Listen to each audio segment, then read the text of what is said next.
Olá, investidor e investidora de todo mundo. Aqui é o canal Dica de hoje.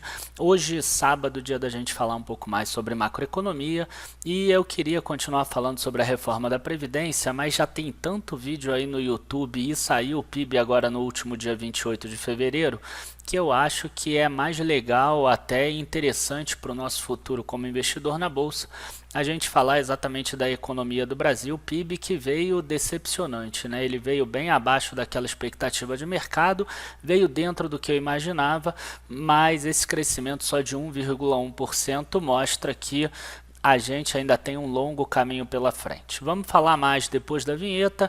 Por enquanto, dá aquele like que é muito importante para o nosso canal, avise aos amigos também e a gente já começa.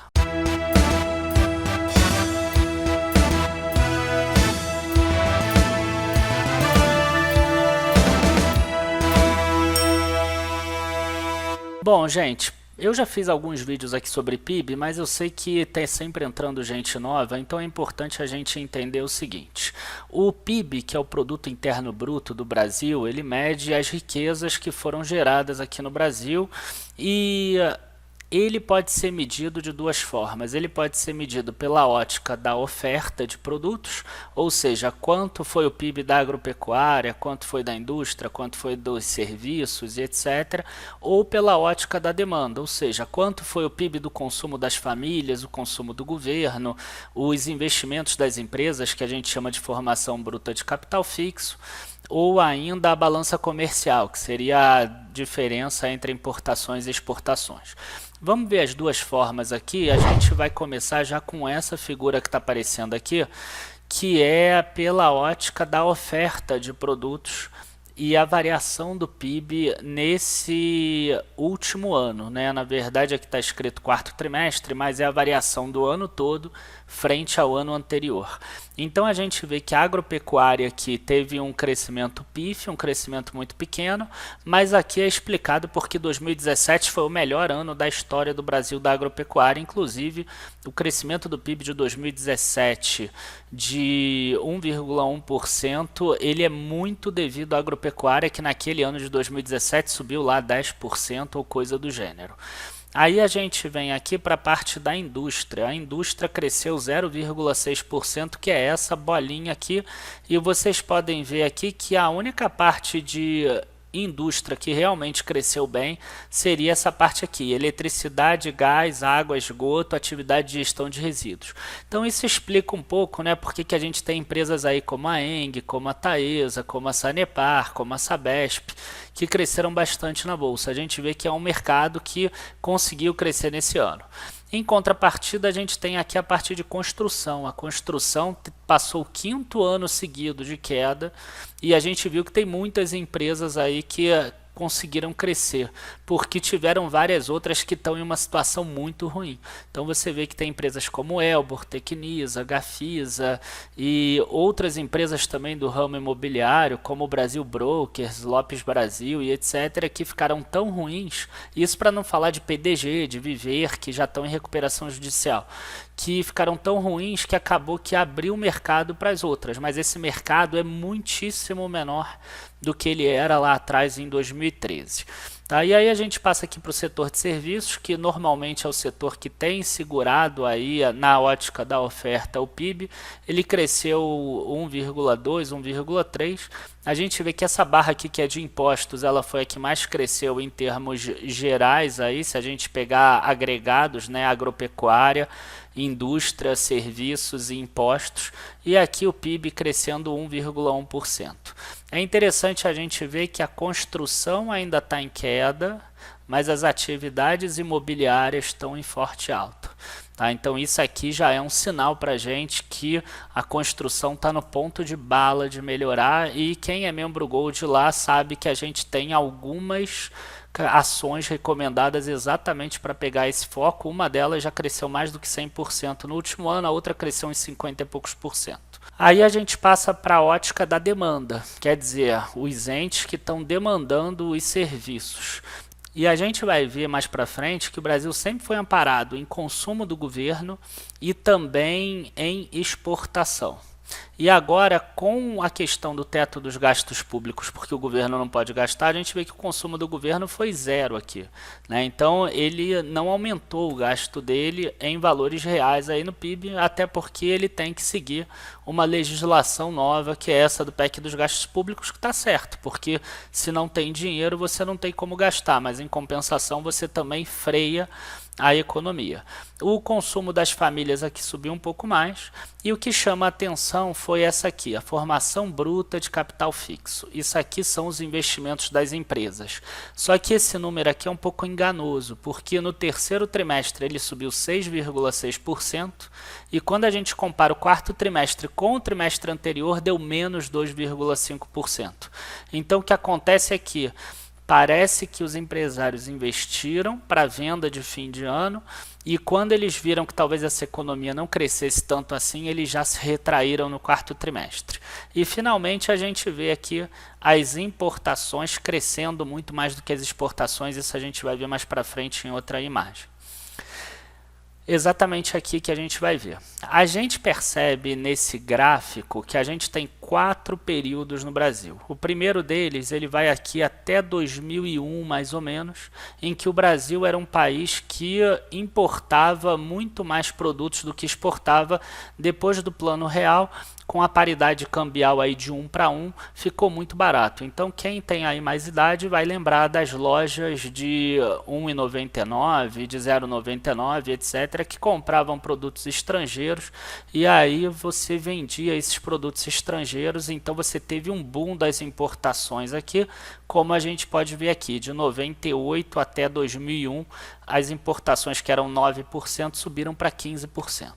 Depois a gente teve um período aqui, ó, que foi de 2003 a 2007, que coincide com um período de crescimento da Bolsa, aquele crescimento de 900%, que foi o boom das commodities. Então as commodities cresceram muito, minério de ferro cresceu muito, petróleo cresceu muito, enfim, as commodities de forma geral cresceram muito, e como o Brasil é um exportador de commodities, ele surfou esse boom das commodities, então as exportações do Brasil passaram aqui, ó, lá para cima. Tá? Quando chegou em 2008, a gente teve uma queda, né, a crise do subprime americano, e isso foi aqui até 2014 mais ou menos. Por quê? Porque o Brasil ele voltou a focar no consumo interno. Então a gente, para se livrar e para aquilo ser uma marolinha, né, na palavra do ex-presidente, o Brasil ele concedeu muito mais crédito para as pessoas físicas e para empresas apadrinhadas do que ele poderia ter feito, muito mais do que ele poderia ter feito. Isso talvez tenha funcionado ali em 2010, 2011 no máximo, mas nesse ponto deveria ter sido cortado essa política e não foi. Então quiseram continuar girando essa roda e a gente vive a recessão atual, que é exatamente essa de hoje. Então sempre que o Brasil tentou fazer com que o consumo fosse maior do que o que deveria ser, como foi lá atrás com a paridade cambial antes de 2001, e também aqui concedendo muito crédito, o Brasil teve alguns problemas, tá? Isso que a gente precisa saber, e a gente vê agora que com a economia crescendo e o Brasil sem indústria direito, né, que a gente viu ali que o crescimento da indústria é muito menor, as importações voltam a subir porque o Brasil precisa disso. Inclusive, boa parte daqueles investimentos de formação bruta de capital fixo também são de indústrias que estão fora. Então, quer dizer, são produtos importados, porque a indústria brasileira não produz essas máquinas e equipamentos. E aí aqui a gente vê exatamente o retrato da indústria no Brasil. A gente vê que lá em 95 ela era em torno de 23, 24%. A gente vê aqui que durante a paridade cambial que eu falei, olha como ela diminuiu aqui de valor, se bem que nem aparece tão bem aqui no gráfico, porque a gente compara com esse período atual. E na década atual está tendo um sucateamento total da indústria no Brasil, né? A gente vê que ela saiu aqui de 23%, hoje está em 18% do total do PIB. Aqui o que eu faço é pegar o PIB em valores correntes total da indústria e dividir pelo pelo PIB. Então essa divisão aqui está dando em torno de 18%. O que a indústria está gerando para a economia hoje é 18% mais ou menos aí do total, sabendo que agropecuário gera em torno de 4,6% a 5% e que impostos são aí saíram de 12%, 13% para 15% atual, a gente tem o restante em serviços. Então a maior parte da economia atual do Brasil está exatamente no serviço terciário, que é o setor de serviços, né, o setor terciário. A gente chegou a falar também que o Brasil, ele foi muito dependente dos consumos dos governos, né? Então aumentava-se o gasto público, com esse aumento de gasto público investindo em infraestrutura, em tecnologia, em estádio de Copa, em Olimpíada, em pontes, em qualquer coisa desse tipo, a gente acabava tendo um crescimento da economia, porque por mais que a obra seja superfaturada de um estádio da Copa, por exemplo, para trazer a gente mais para a realidade, a gente tem lá, né, operários trabalhando, a gente tem energia sendo gasta, a gente tem máquinas que foram compradas para aquela obra, a gente tem produtos, etc. Por mais que seja superfaturada, você tem um giro da economia, um giro menor do que seria no serviço privado, mas a gente tem também. Então, nesse período todo aqui, ó, o Brasil consumiu, o governo consumiu muito mais do que o PIB nacional. Então a gente vê aqui, ó, que tem pontos, inclusive, ó, de crescimentos muito grandes aqui do consumo do governo, mostrando que era uma política que talvez não fosse a mais adequada para um momento de crescimento forte da economia, em que a economia já estava girando, mas foi o que foi feito. O que vocês devem pensar é o seguinte: o que é o governo, né? O governo é aquele ente que tem que ser um estabilizador da economia. Ou seja, se a economia estiver girando bem, ele não precisa botar dinheiro, ele precisa economizar dinheiro, guardar dinheiro para um período que a economia não esteja girando bem. Quando a economia não está girando bem, como atualmente, seria o momento do governo colocar o dinheiro. Mas ele hoje não pode colocar o dinheiro porque ele gastou tanto lá atrás que criaram uma lei que é essa do teto dos gastos públicos. Então você fica amarrado. Então o governo, que era um ente que poderia fazer com que a economia girasse de novo com novos empregos e com novas obras, ele não consegue fazer isso hoje. E para terminar aqui, vamos para duas coisas boas que eu vi agora no PIB. A primeira delas é que a poupança bruta começou a subir de novo e ela já alcançou o maior nível da série histórica. Tá? Quando a gente olha o PIB em si, a gente vê que o PIB ele ainda está em valores lá de 2012, mas a poupança bruta não, a poupança bruta já cresceu. Basicamente a poupança bruta, tá, aí bem grosso modo, ela pega a renda nacional, que não é exatamente o PIB, porque desconta valores recebidos de propriedade no exterior, que os brasileiros recebem e trazem o dinheiro para cá, menos o dinheiro que os estrangeiros têm de propriedades aqui que levam para o exterior, e que sempre o valor é negativo para o Brasil. Então no último ano caiu em torno de 120 bilhões aí o PIB em relação à renda nacional, e dentro dessa renda nacional você tem as despesas de consumo, família mais governo, e dentro dessa despesa de consumo, quando a gente diminui a renda nacional pela despesa de consumo, a gente tem a poupança bruta, grosso modo seria isso, tem alguns outros itens menores. E aí a gente tem a formação bruta de capital, que é exatamente os investimentos que as empresas fazem, menos a variação de estoque que tem nas empresas. E a gente vê aqui que essa poupança bruta tem crescido e tem ficado cada vez mais próxima da formação bruta de capital, o que é importante para o Brasil, porque o Brasil ele começa a chegar próximo de um nível que ele tinha lá atrás de 2003 a 2007, em que ele conseguia fazer o investimento com a sua própria poupança. E isso é importante e isso significaria uma possibilidade de crescimento. E o último ponto que eu queria mostrar para vocês é exatamente a parte de variação de estoque. E eu peguei o quarto trimestre de propósito. Normalmente as indústrias produzem durante o ano ou durante o terceiro trimestre para ter uma venda grande no quarto trimestre. e a gente viu aqui que as indústrias tiveram a maior variação de estoque negativo. Então quer dizer, os estoques diminuíram 59 bilhões, e aqui eu peguei só quarto trimestre.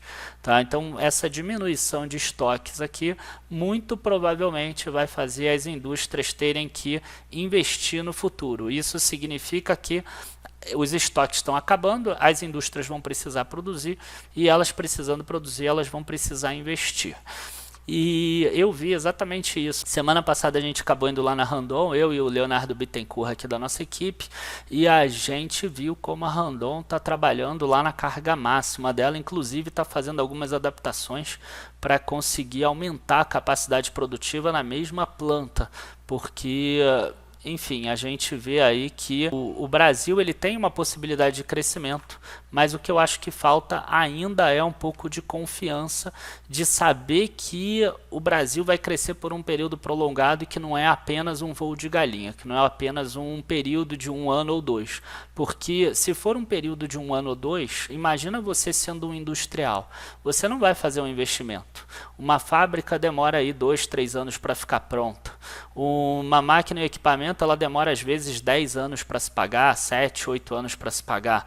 Então você não vai fazer um investimento grande se for para aumentar a tua venda somente em 2019 e 2020. Se você tiver uma projeção de que o Brasil vai realmente crescer pelos próximos 10 anos, aí você como industrial você faz esse investimento. O que eu acho que está faltando no Brasil é isso, é essa questão da confiança no longo prazo do Brasil, e isso a gente só vai retomar com boas práticas de governança lá em cima no governo. Tá? Esse foi o retrato do PIB decepcionante, mas com 1 ou 2 pontos bons. Obrigado a todos, feliz carnaval também, bons investimentos na quarta-feira só, e aproveitem bastante aí para descansar, para estudar também. Tchau, tchau, abraço.